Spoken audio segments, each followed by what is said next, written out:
The desert trembled under the roar of engines. February 1943. Kasserine Pass. A jagged scar carved through the barren hills of Tunisia, where dust turned sunlight into haze and confusion ruled every inch of ground. German panzers advanced confidently, their commanders watching through binoculars as American tanks appeared on the opposite ridge. Shermans, green and unfamiliar, their movements oddly synchronized. No flags, no flares, no hand signals. Yet they moved like one machine, pivoting and striking with near-perfect timing. General Hans-Georg Hildebrandt of the 10th Panzer Division muttered under his breath, "How do they know where we are?" Minutes later, German shells exploded across the valley. Dust clouds rose, masking everything. Yet even through the blinding chaos, the Shermans kept moving in perfect unison. One group flanking left, another adjusting range, their artillery landing precisely on advancing German armor. It made no sense.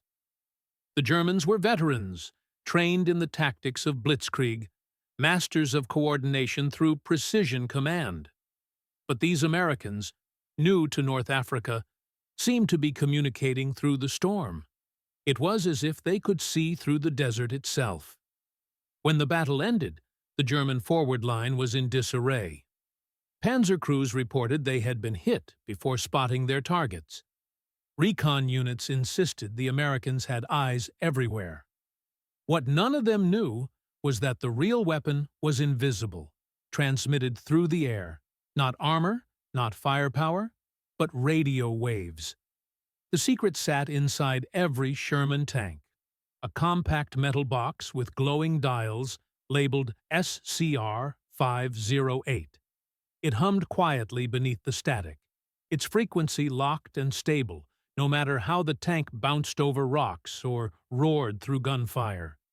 It was not just another radio, it was the world's first combat-proven frequency modulation system developed by American engineers at Motorola. This radio allowed crews to speak with absolute clarity, even under the thunder of engines and shell fire. No distortion, no static, no cross-channel interference. Just crisp, instant communication. In contrast, German tanks relied on older amplitude modulation radios, the same principle used in peacetime broadcasts. They crackled with noise, drowned in interference, and failed when the distance grew too great. Only command tanks could transmit. The rest could merely listen. It meant German formations often acted blind once the first shot was fired. But on the American side, every Sherman could talk, coordinate, and adapt in real time. Captain William Harris of the 1st Armored Division described it later. "We could call out enemy positions, redirect fire, warn flanking units, all within seconds." It felt like fighting as one body instead of scattered crews. What Harris did not realize then was that this invisible web of communication would transform warfare itself. The American tankers were unknowingly pioneering networked combat, years before anyone understood the concept. In Berlin, captured radio reports left intelligence officers puzzled. The transcripts showed dozens of American tanks maintaining near-perfect contact across miles of broken desert terrain. Some thought it was luck. Others suspected a new form of code transmission. None guessed that the answer was far simpler and far deadlier: the mastery of radio technology. But as the Germans withdrew deeper into Tunisia, frustration turned to fear. Commanders reported their radio orders being delayed or distorted, while American units reacted instantly to shifting conditions. It was not long before even the veterans of the Afrika Korps admitted what they had seen at Kasserine Pass was not chaos, it was choreography. And somewhere in that invisible spectrum of the desert sky, the tide of modern warfare had quietly shifted. Thousands of miles from the smoke-choked deserts of Tunisia, in a quiet workshop in Chicago, a different kind of battle had been fought years earlier. It was not a fight of bullets or armor, but of frequencies and circuits. In 1940, when the U.S. Army approached the engineers at Motorola with an impossible request to create a battlefield radio that could function clearly amid the thunder of engines and the crack of machine guns, no one could imagine that the result would rewrite the rules of war. Motorola's team, led by visionary engineer Daniel Noble, knew that the answer would not come from refining the old. The Germans had already proven the limits of amplitude modulation, AM waves that broke apart with static, interference, and overlapping signals. The Americans needed something immune to the chaos of war. Noble proposed a radical solution: frequency modulation, or FM. It was stable, resistant to noise, and capable of holding its signal no matter how loud the world became. What seemed like a technical detail in peacetime would soon become the difference between victory and disaster in war. By 1941, the SCR-508 radio set was born, a compact, rugged unit that could be fitted into every M4 Sherman tank. With crystal-controlled frequencies and 25 watts of transmission power, it allowed communication across miles of rough terrain. The set included a transmitter, a receiver, and an intercom system linking every crew member inside the tank. The commander could speak to his gunner, driver, and loader without shouting, even while the tank fired its main gun. But more than that, entire platoons could coordinate maneuvers instantly. For the first time, American armored warfare was not a collection of individual tanks. It was a single, coordinated organism. At Kasserine Pass, this invisible coordination had stunned German intelligence officers. They could not comprehend how the Americans managed to maneuver so efficiently without the elaborate visual signaling that German doctrine demanded. Their own AM radios, though advanced in 1939, had become relics by 1943.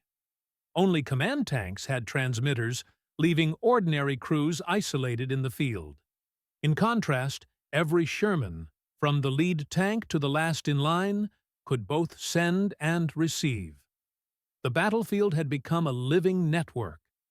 The result was more than communication. It was adaptability. When a German ambush shattered the lead elements of an American armored column, the survivors could instantly relay coordinates and redirect flanking units. Artillery support could be summoned within seconds. Infantry coordination became seamless. Even aircraft could be guided with near real-time updates. What had once taken minutes of confusion and hand signals was now reduced to a single, calm transmission. "This is Red 3. Flank left. Enemy armor ahead." In the German ranks, the absence of such fluid command was devastating. Panzer commanders often had to leave their hatches open, scanning for visual signals amid smoke and fire, their heads exposed to shrapnel and snipers. Reports from Africa Corps officers described disconnected fights, where crews could neither warn nor support each other once the first shells landed. One captured officer remarked bitterly, "Their tanks moved as one. Ours died alone." The Americans, by contrast, were beginning to sense a new rhythm in battle, a kind of organized chaos they could actually control. Every tank was now a voice in a chorus, each speaking, listening, adjusting. They did not yet realize it, but this ability to act as a synchronized force would soon prove more decisive than armor thickness or gun size.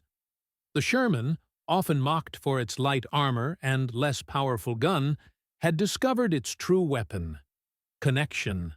And as the Allied push continued through Tunisia, Italian hills, and into the heart of Europe, the whisper of those FM radios would echo louder than any cannon.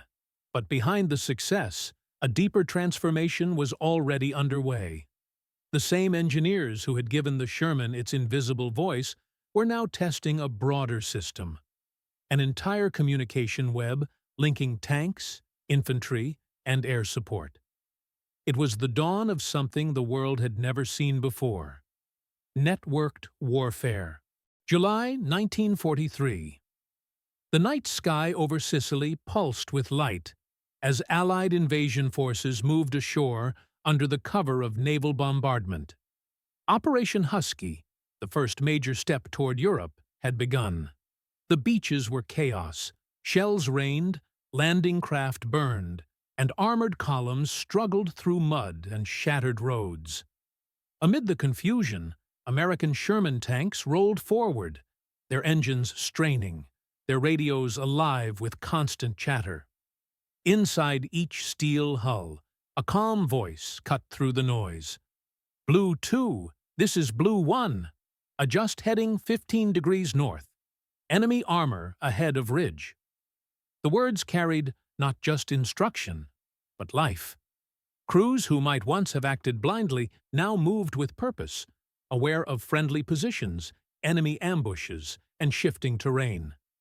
They could talk, coordinate, adapt, and most importantly, survive. For the first time in modern warfare, an army was thinking as one body. Across Sicily's twisting valleys, the invisible web of FM transmissions linked tank platoons, infantry units, and artillery observers in real time. The SCR-508 radios turned chaos into coherence, allowing each Sherman to serve as both a weapon and a relay point. It was the first functional networked battlefield, decades before the concept would even have a name. German defenders soon felt the effects. At Gola, a Panzer IV unit launched a surprise counterattack at dawn, expecting the Americans to respond in confusion. Instead, within seconds, every Sherman on the line shifted into a defensive arc. One called out the coordinates, another relayed to artillery batteries miles away. Shells rained down with surgical precision. German tankers, stunned, reported that the Americans reacted like a single machine with many eyes. That was the turning point, the turn in the story of armored warfare. The Germans had entered the war believing in the supremacy of the tank itself: steel, speed, firepower. But the Americans had quietly introduced a new kind of weapon: information. While the German battlefield remained a series of disconnected engagements, the Americans operated within a living system, a shared network that adapted faster than any commander could dictate. Yet, this evolution did not come easily. Communication gaps still existed. American infantry units used incompatible radios operating on different frequencies. At times, tank commanders could see their own soldiers pinned down ahead, but could not contact them directly. The frustration was palpable. "We could talk to our tanks across 2 miles, one Sherman commander recalled, but not to the men 100 yards away. The problem was solved not through grand redesigns, but improvisation. Field engineers devised an ingenious solution: external telephones mounted on the rear of Sherman tanks. Infantrymen could rush up, lift the handset, and speak directly with the tank crew inside. The results were immediate and astonishing. Assaults became coordinated. Tanks and infantry advanced in tandem. Every problem that once took shouting, hand signals, and deadly guesswork could now be resolved with a few calm words through a wired handset. In just months, the United States Army had transformed from a force learning to survive in the desert to one capable of orchestrating precise combined arms warfare. Behind that transformation lay not a new gun, not thicker armor, but the invisible current of radio communication binding thousands of men into one machine of war. As the Sicilian campaign ended and Allied forces prepared to cross into mainland Italy, German intelligence began reporting a disturbing trend. The Americans were getting faster. Their command response time had shrunk from minutes to seconds. Their coordination during artillery and armor strikes was unnaturally efficient. General Kesselring, commanding German forces in Italy, privately admitted that the enemy's greatest weapon was not their tank, but their connection. Still, the Germans believed it was a temporary advantage, an isolated development limited to the Mediterranean. They could not yet see what was coming. A vast, radio-linked army sweeping across Europe, guided not by luck or instinct, but by technology that turned war itself into a synchronized system. As 1944 approached and plans for Normandy took shape, one truth became clear to Allied command. Whoever controlled the airwaves would control the battlefield. And when the Sherman tanks landed on the beaches of France, their invisible weapon would finally show its full power. June 6, 1944. Normandy. The beaches screamed with gunfire as Allied troops clawed their way ashore under a storm of steel. Amid the smoke, the first Sherman tanks rumbled through the wreckage of landing craft, their treads grinding over burning metal and shattered sandbags. For most of the world, D-Day was the story of courage and chaos. But beneath the thunder of artillery, another battle was being fought. Silent, invisible, and far more decisive. It was a battle for communication. From the moment the Shermans hit the beaches, their radios came alive. Amid the roar of waves and explosions, tank commanders spoke calmly into their headsets. Red 2, moving up the embankment. Infantry pinned near bunker. Adjust fire. Through the static and screams, the clarity of those transmissions defied belief. Even under bombardment, FM signals held firm. Orders rippled instantly through entire platoons. For the first time in modern history, an army on the move could think as it fought. Yet not everything worked perfectly. In the first hours, a frustrating flaw emerged. The tank radios and infantry sets still operated on different frequencies. The men storming the beaches could not communicate directly with the tanks covering them. One soldier recalled pounding on a Sherman's armor, shouting through the noise, desperate for fire support. It was chaos, human voices trapped by the limits of technology. But once again, battlefield innovation bridged the gap. Within days, the field telephone system, refined in Sicily, was mounted on the back of every Sherman. Infantrymen could plug in and speak directly to the tank crew inside. The connection turned confusion into coordination, and the battle began to turn. As the Allies pushed inland, the full strength of the Sherman network unfolded. Each tank was no longer an isolated brawler. It was a node in a living web of communication stretching across hedgerows and villages. When one unit made contact, others adjusted instantly. Spotters in forward tanks called in air support. Artillery batteries received coordinates in real time. German positions that had survived days of bombardment were destroyed in minutes through synchronized fire. American tankers joked grimly that the airwaves fought beside us. German commanders, watching their defensive lines collapse, were furious and confused. Reports from Panzer units described being outmaneuvered not by superior tanks, but by superior coordination. "They seem to know our movements before we make them," one officer wrote. "Our own radios cannot keep up." The German AM systems were breaking down under the stress of battle. Static filled the channels. Range dropped to a few hundred meters. And with only a handful of transmitting tanks in each unit, entire platoons vanished from command once the fighting began. Operation Cobra, the breakout from Normandy, proved the final revelation. In late July 1944, over 200 Sherman tanks, each linked through FM radio networks, launched a coordinated assault through German defenses near St. Lo. The battlefield erupted in synchronized violence. Tank commanders called targets, passed enemy coordinates, and shifted formations without hesitation. The entire operation moved like clockwork. German lines disintegrated in hours. Luftwaffe observers, stunned by the precision of American advances, described it as mechanized telepathy. For the first time, technology had created something greater than firepower. It had created awareness. The battlefield had become a single thinking organism. Shermans could adapt faster than any enemy could react. They could pivot from defense to offense in seconds, guided by the calm voices echoing through the static. By the time the breakout ended, German divisions had lost not just territory, but belief.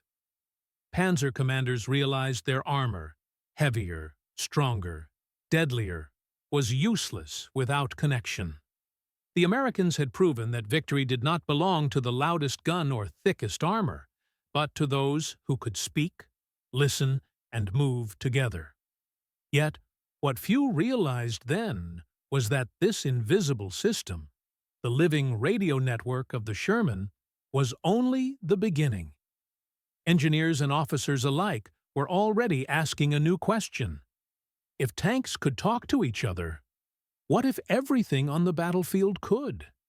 That idea would soon evolve into the next leap of warfare, an interconnected web linking land, air, and command. But for now, as the Shermans thundered through France, the Germans finally understood the truth. They were not being outgunned. They were being outcommunicated. Autumn 1944. The war in Europe had become a storm of machines. Armored columns rolled endlessly through the rain-soaked roads of France and Belgium. American Shermans, marked with white stars, pushed east toward the German frontier. Yet behind the roar of engines and the grind of treads, something far quieter determined who lived and who died. The steady hum of the SCR 508 radios linking every crew to one another like neurons in a vast, living brain. For German forces, the nightmare had only deepened. Their tanks, technically formidable, Panthers and Tigers armed with devastating guns, continued to dominate in one-on-one duels. But war was no longer about duels. It was about coordination, response, and timing. The Americans had turned every Sherman into a voice within an invisible orchestra. When a German ambush struck, the first hit Sherman could immediately relay the position. Within seconds, flanking tanks would close in, artillery batteries would lock coordinates, and supporting units would react before German crews could even reload. The battlefield had begun to favor whoever could communicate fastest. German intelligence officers called it Funkkrieg, the radio war. Reports from the field grew increasingly desperate. Their formations adapt faster than we can issue orders, one Wehrmacht colonel complained. We plan for minutes. They act in seconds. The old German doctrine of rigid hierarchy, where commands flowed top-down through layers of authority, was collapsing under the speed of FM coordination. Panzer battalions found themselves cut off from their own headquarters, while American tank companies operated as flexible, semi-independent groups, each connected, informed, and empowered. In December, during the Battle of the Bulge, this difference became decisive. The Ardennes forests were choked with fog, cutting off air support and visibility. German units counted on confusion and surprise to crush the advancing Americans. But once again, the radios tipped the balance. Sherman commanders relayed reports through dense woods, tracking movements invisible to the naked eye. Even in near silence, American formations retained their unity. When German armor struck near Bastogne, Sherman platoons coordinated ambushes without visual contact, relying entirely on radio-linked tactics. It was like hearing ghosts fight through the trees, one German tanker later recalled. We fired where we thought they were, but they were already gone. The SCR 508's crystal-controlled stability kept transmissions clear, even as cold and moisture threatened lesser equipment. Its rugged components, engineered for vibration and shock, survived where German sets failed. Technicians later reported that many captured Panther radios had to be rewired just to function after minor shell shocks. American engineers, by contrast, had built their systems for abuse: sand, mud, vibration, heat. The result was simple. The Americans could keep talking when no one else could. But communication did more than win battles. It changed the psychology of those who fought. American crews felt connected, confident, part of something larger than their individual tank. They could hear voices, familiar, steady, alive, cutting through fear. "It kept us human," one Sherman gunner remembered. "We weren't alone in the noise. We were part of a team that could talk back." In contrast, captured German crews described isolation, frustration, and dread. Once a tank lost sight of its commander, it fought alone until it died. "Silence meant death," said one captured radio man. "When the static came, we knew the end was close." By early 1945, even German scientists admitted the truth. Their research divisions were years behind in FM radio technology. Industrial shortages and Allied bombing had crippled their production. No matter how advanced their tanks were, without reliable communication, they were blind giants, powerful but deaf and slow. The Americans had proven that the essence of modern war was no longer brute strength, but connection. As Allied armies crossed the Rhine, radio frequencies became the arteries of victory. Tank formations, artillery units, and fighter bombers moved as one coordinated entity.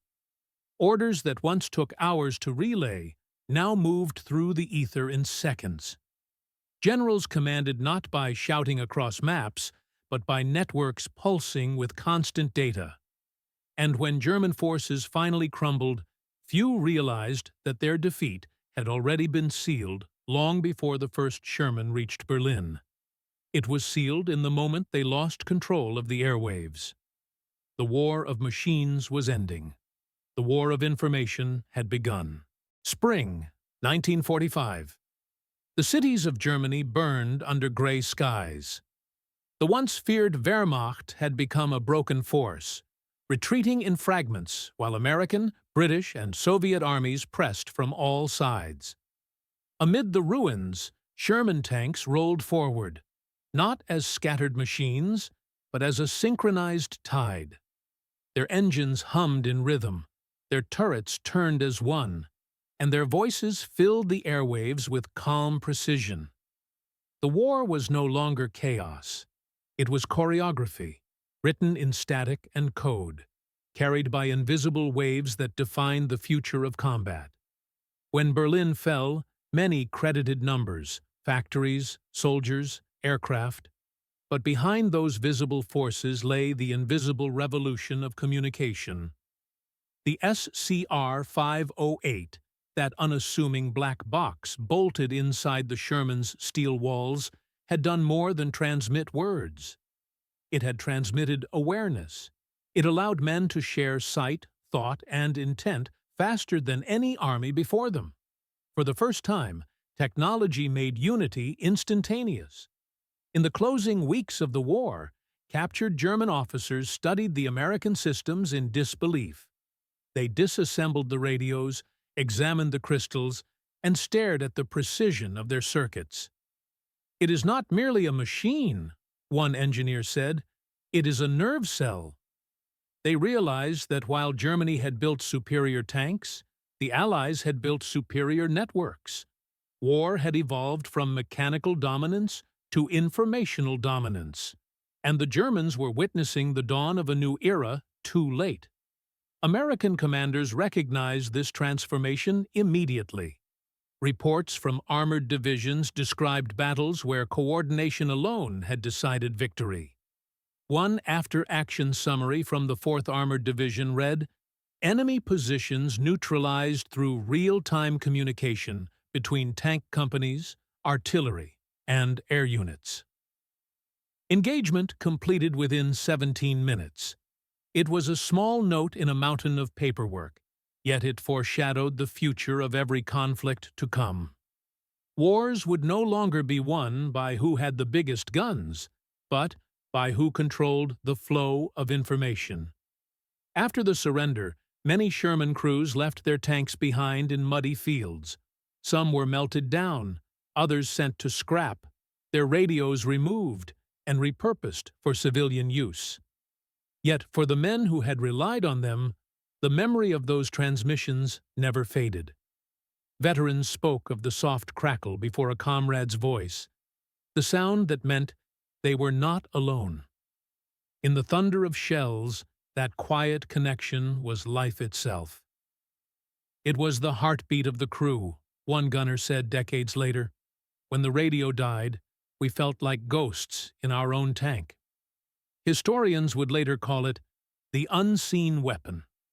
The SCR-508 and its descendants became the blueprint for Cold War battlefield networks, for Vietnam-era command systems, and eventually for satellite-linked communication grids that now circle the globe. Every modern drone, every GPS-guided strike, every encrypted radio transmission traces its lineage back to that small steel box inside the Sherman. It was there that humanity first learned that communication, not armor, would decide survival. As peace returned, the lessons of that invisible war outlived the soldiers who fought it. The story of the Sherman's radio revolution became a quiet legend among military engineers, a reminder that innovation does not always roar. Sometimes it hums. The static that once echoed through tank interiors had become the pulse of a connected world. And so, in the final accounting of World War II, when people speak of courage, sacrifice, and steel, few mention the unseen frequencies that bound them all together. Yet it was those frequencies, the shared voices, the coordinated minds, that turned chaos into order and despair into victory. The War of Armor ended in 1945, but the War of Communication, the war for connection, never truly stopped. It simply moved to new machines, new skies, and new minds, still echoing the same truth that was born in the heart of the Sherman. The side that talks together wins together.